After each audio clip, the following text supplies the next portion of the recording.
ตอนนี้พวกเราอยู่ที่หอพิพิธภัณฑ์แห่งชาติแห่งหลวงพระบางเนาะหรือว่าในอดีตเขาเอิ้นมาพลังสว่างของพระเจ้าศรีสว่างวัฒนาซึ่งเป็นพระเจ้าชีวิตองค์สุดท้ายของเราเนาะที่ประทับอยู่ที่นี้มื้อนี้เราสิมาเล่าถึงเกี่ยวกับประวัติความเป็นมาของ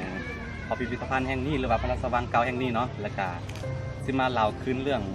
รัชกาลไทยของเจ้าชีวิตศรีสว่างวัฒนาเนาะสิมาเล่าขึ้นแล้วกับความหลังความเป็นมาหรือว่าการเสียชีวิตของเพิ่นเนาะสิเว้าตามความเป็นจริงที่ผ่านๆมาเนาะบ่เข้าข้างผู้ใดดอกเกมเลยความจริงพระราชวังแห่งนี้เนาะคือสร้างขึ้นมาในปีพ.ศ. 1901แล้วก็สร้างเสร็จไปปี1904เนาะพ.ศ. 1904เนาะในรูปแบบพัฒนาการแบบการสร้างผสมกับแบบสไตล์ฝรั่งเนาะเพราะว่าผู้ออกแบบเป็นคนฝรั่งผู้ออกแบบเนาะอันนี้สิมาเฝ้าเนี่ยครับอันนี้เนาะหลังจากที่สร้างเสร็จเรามีพระเจ้าศรีสว่างวงศ์พระเจ้าศรีสว่างวัฒนาไปประทับอยู่ที่นี่เนาะถึงฮอดปี1975แล้วก็ประเทศชาติของเราได้มีการเปลี่ยนแปลงไปแล้วก็ได้ยุบไปนี่ก็เป็นหอพิพิธภัณฑ์แห่งชาติของหลวงพระบางเนาะเครื่องใช้ของสร้อยของบรรดาเจ้าชีวิตหรือว่าบรรดาลูกหลานของเพิ่นคนยังเก็บไว้ที่นี่เขาก็สามารถเข้าไปภายในได้เนาะว่ามันทำแล้วสิมาบอกขึ้นเนาะพระเจ้าศรีสว่างวัฒนานี่เคยประทับอยู่นี่ประมาณฮอดปี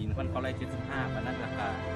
หลังประเทศชาติได้มีการเปลี่ยนแปลงจากระบอบแบบรัฐาธิปไตยไปเป็นสังคมนิยมเนาะแบบคอมมิวนิสต์เนาะแต่ชีวิตก็ได้ออกมาอยู่แบบเป็นสามัญชนธรรมดาแล้วก็ปี1975ถึง1978เคยเป็นที่ปรึกษาของประธานประเทศแห่งชาติสปป.ลาวเนาะแล้วก็หลังจากนั้นพอปี1978เนาะสมัยนั้นพรรคประชาชนปฏิวัติลาวของเขากำลังอ่อนแอกำลังหาบทปลดปล่อยไม่ได้ไม่เนาะแล้วก็บ่ค่อยเข้มแข็งได้หลังที่มีคนลาวเขาที่โตนไปต่างประเทศเนาะเด็กกลับมาก่อความวุ่นวายอยู่ลาวเขาเนาะสมัยปี1978แล้วก็ข้อนี้ไปเชื่อมโยงกับพระเจ้าศรีสว่างวัฒนาเนาะอันนี้ก็เป็นความจริงหรือว่าบ่เป็นความจริงเขาก็บ่ฮู้เนาะว่ากันว่า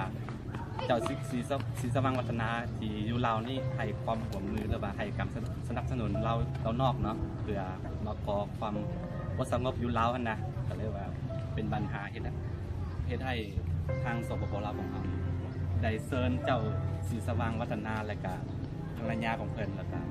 ลูกชายกบของเพิ่นเนาะชื่อว่าเจ้าวงสว่างเนาะออกไปสัมมนาอยู่เมืองเวียงไซแขวงหัวพันปัจจุบันนี่เนาะจนฮอดปี1985ก็เสียชีวิตนั้นเนาะถ้ามาเอาไปสัมมนาอันนี้ก็ในความเป็นจริงเป็นไงครับพูดกันแต่ว่าตามคิดนี่ต้องแบบไปใส่แรงงานหรือว่าประมาณนี้เนาะใส่แรงงานนักนะก็เรียกว่าทนกับความยากลำบากได้เลยว่าเสียชีวิตไป1985เนาะส่วนเจ้าวงสว่างเจ้าชายวงสว่างเนาะเป็นลูกชายกบของเพิ่นเนาะก็ไปเสียที่นั่นแล้วก็ภรรยาของเพิ่นเจ้ายิงคำผิวเนาะไปเสียชีวิตแล้วเนาะโอเคซึ่งมาเราย่อๆแบบนี้เนาะแล้วเอาสิไปไทยวิวทั้งหลังนี้ให้เบิ่งทั้งหมดเลย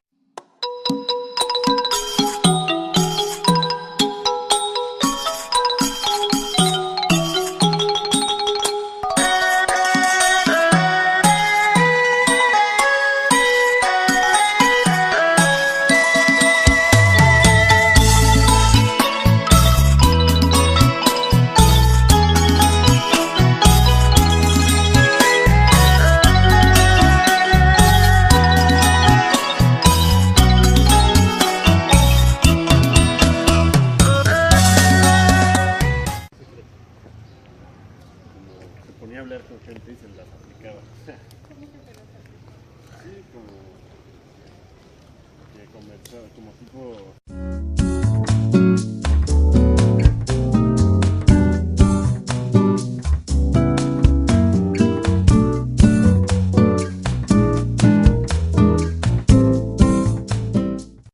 และนี่คือสื่อที่มาของข้ามาหลวงพระบางเนาะ